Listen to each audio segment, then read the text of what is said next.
Hi, my name is Rick Howell. I'm a TV guy, and this show is called Talk Back to Television. It's about the business of television, how we make the programs, how we distribute the programs, and mostly how we pay for the programs.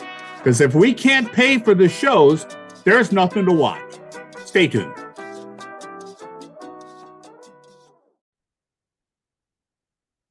Hi, this is Talk Back to Television, and I'm here with David Berkowitz. David, how are you? Great to be here. How are you doing, Ray? I'm doing very well. And you are the founder of something called the Artificial Intelligence Marketers Guild. Did I get that right?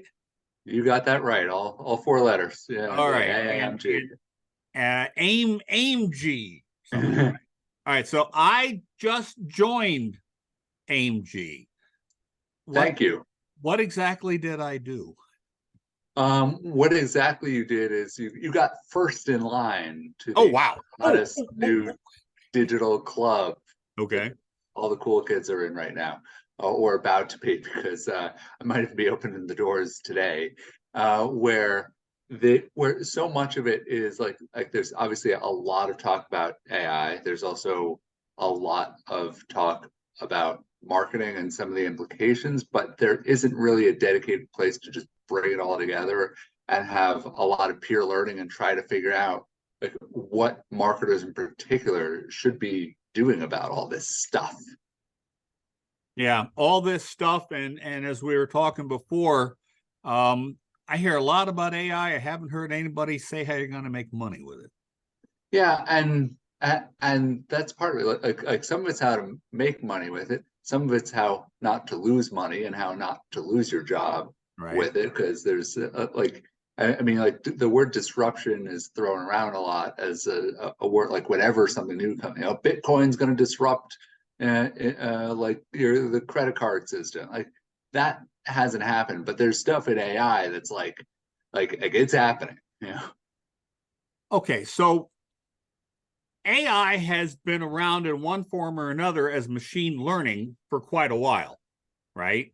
Mm. And we use machine learning every time we fire up a Google search. What's different now? I mean, a couple things are different. I mean, one is this aspect of generative AI, and where the kind of what feels like creativity on the part of the tech, and to be able to harness it to create something that feels original. That's pretty powerful. The other thing is the amount of the accessibility of it, where you can bend AI to your will, right? Like before, it was something that was only in the hands of some place like Google. Okay. And now this is Pandora's box open wide. This is like Prometheus giving fire to the world. This is something. I'm sure there are a few other Greek myths I can bring out here. So. All right, so Prometheus giving fire to the world. Can we just pour water on it? I mean, can this be stopped? Should it be stopped? Should it be slowed down? Is actually better to the question. I mean, I just don't know how something like this ever really slowed down, right? How do you get 200 countries in the world to agree on something, let alone 8 billion people? And that seems like a lot. Like for the main players involved, I think that you can expect to have some more ethical frameworks and try to do this stuff right. But yeah, I don't know how you slow. I mean, it's wild to even see that there are these coalitions, and we're not going to release ChatGPT 5 for a while and that kind of thing like that. But how do you really slow it down? Like, do you really trust that like all the developers are just, oh, we're just going to take a nice little garden leave for a while? All right, so then let's look at the converse of that.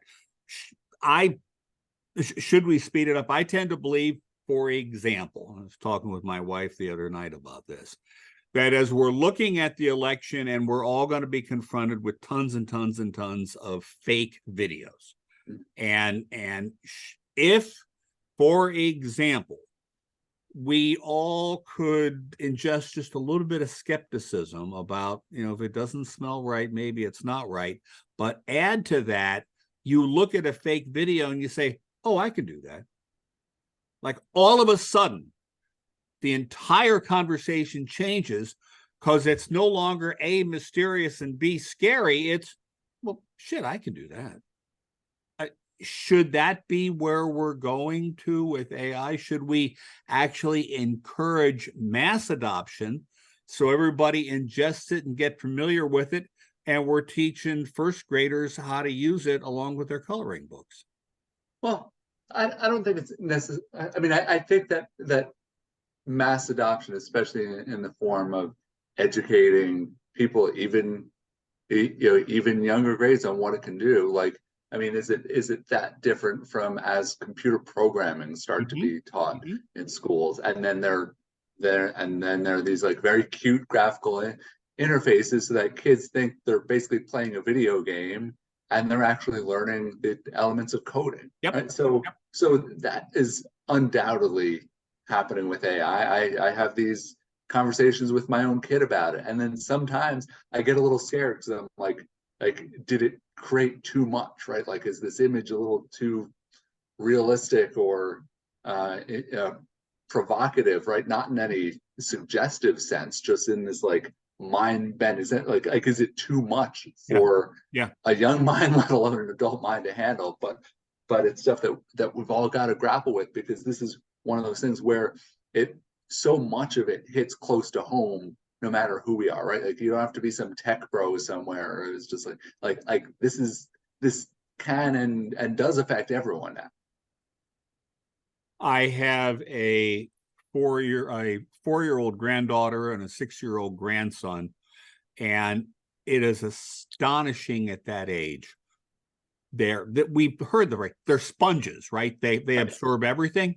They not only absorb everything, and just the conversation between the two of them is they learn and reason and develop and critique their thoughts in a way that, my God, I never did it. Oh, yeah.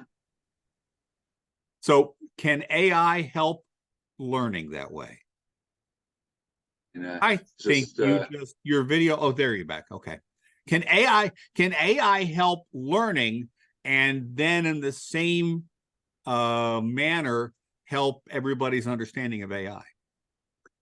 Yeah, well, the potential for AI to go and turn like everything into your personal version of Duolingo for whatever you want to learn, like all that's coming, and it's happening so fast that your standards are just going to keep getting higher and higher. It's like, but this idea of this conversational nature of it, right? Like, I mean, even there was an issue I was trying to work on for a brief for a client in the ad tech space, and I was like, well, like I went to ChatGPT. I'm like, well, teach me about clean rooms, but like explain to me like I'm 5, right?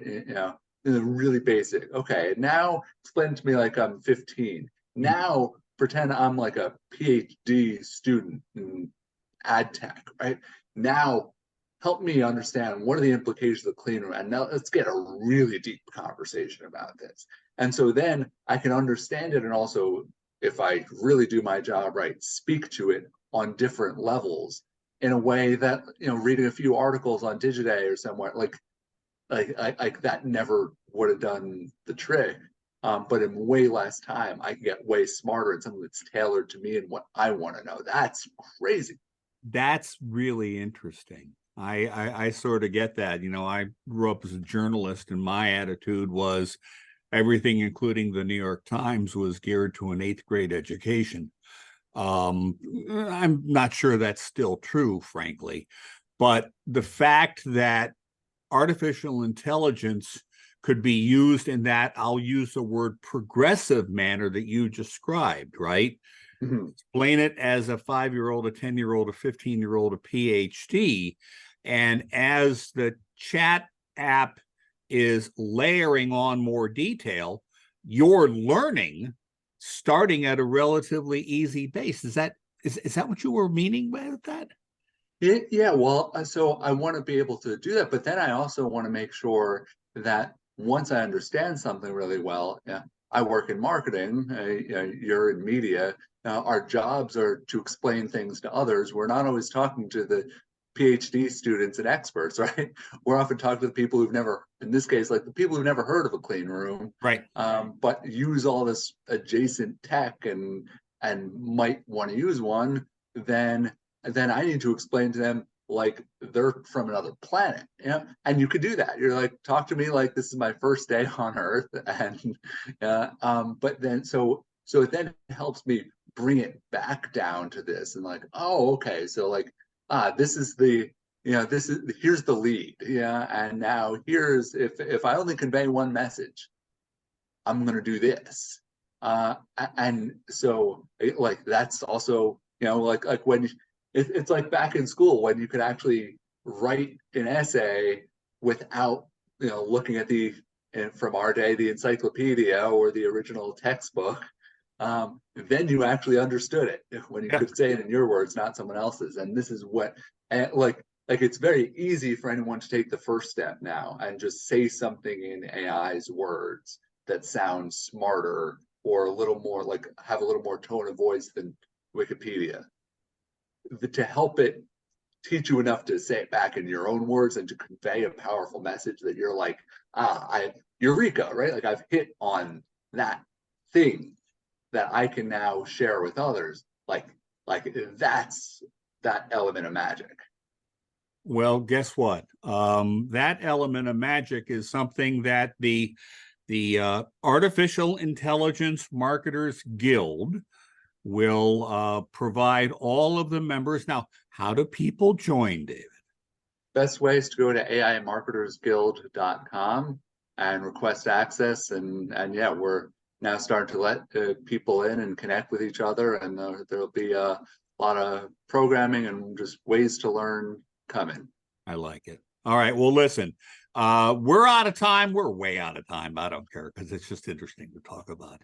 David Berkowitz, thank you very much, bud. I appreciate your time. Thank you, Rick. Great to be here.